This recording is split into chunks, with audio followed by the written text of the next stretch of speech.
comes in here, right? And basically I can go ahead and come in here and the first check here, if I go ahead and do a is numeric,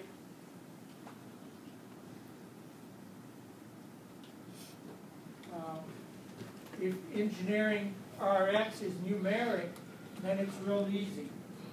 Then I say value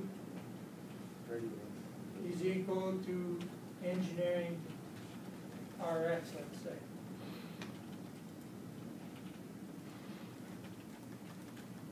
Let me use a different term over here, okay? Because this is a procedure, so it works for anything else. So I really don't want to use the RX because this is engineering value, let's say. And let's say, so this is just the engineering value. So that means that the user just didn't use a prefix, he just typed it all out. You know, for 2 million, he'd have all the zeros there, or he'd use that 2e to the sixth. So that'd be in that case, if he's there. So this is yes, this is no. Or, I don't know why we use yes and no, but yet it's true or false, right? But yet on flowchart, we label them yes or no. And then we can pick the prefix out of here is equal to whatever. We're going to use the what? We're going to use the substring to be able to get the prefix. And then we're going to grab the value. We're going to grab, just again using the substring, we're going to grab the front of it.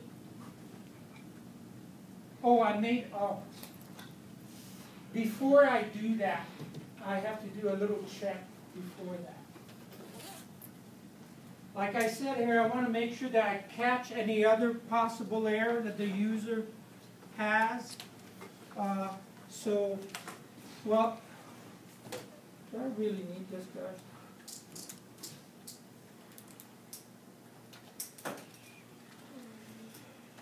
Oh. So usually my engineering value, let's say the simplest would be 1K. So how long is this here? This is 2, right? Because when I get this, when I get my prefix here, and I'm going to use the substring here, I want to make sure that I catch the case where somehow he did 1 kilo or something, or he spelled out, so it's not quite right. I want to catch that. So basically over here, before I do that, because I'm going to grab the length minus 1, I want to make sure that I don't get the error. Length minus 1 is minus 1, and then the index and everything falls apart. So here I say, I check the length of the engineering prefix, and is it greater than or equal to 2? So basically, is it at least something like this? Okay? And if it's no, then I'm going to go ahead and use a flag value is equal to minus 1. Remember when you can't find, remember when you use the index of, it returns a minus 1 if it doesn't find it. This is basically kind of the same thing that this is doing.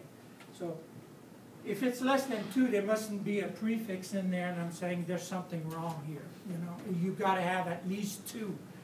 If it's not a number and it's basically on one character, that means I only have a letter there by itself or something, because this one catches if I have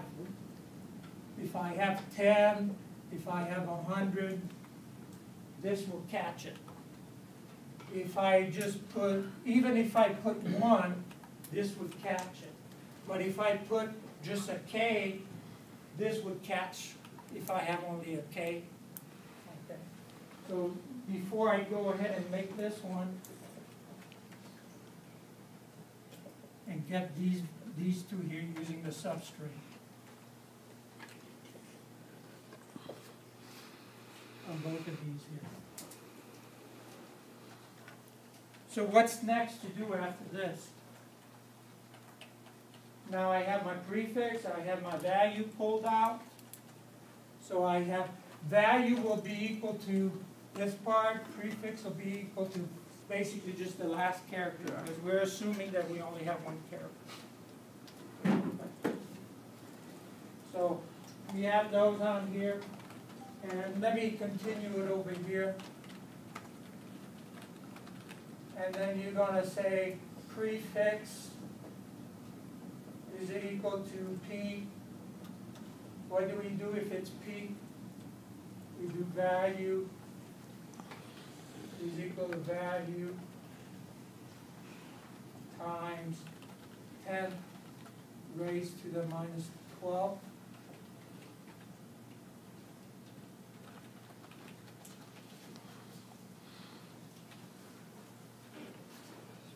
Right? And then we do the other one. And let's say the last one down here is prefix equals to T for terror, and then value is equal value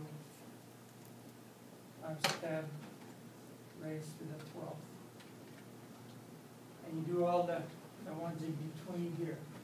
So this is yes, no, yes.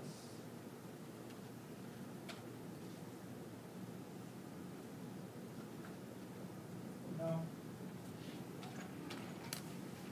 So down here, in case it's not any of these letters that I have on here, again, I'm going to go ahead and make value equal to minus 1.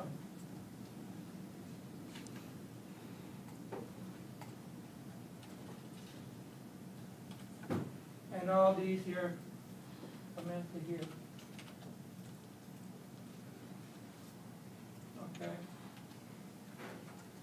These would come down through here. Okay. So that's how you basically think of your prefix of what's going on.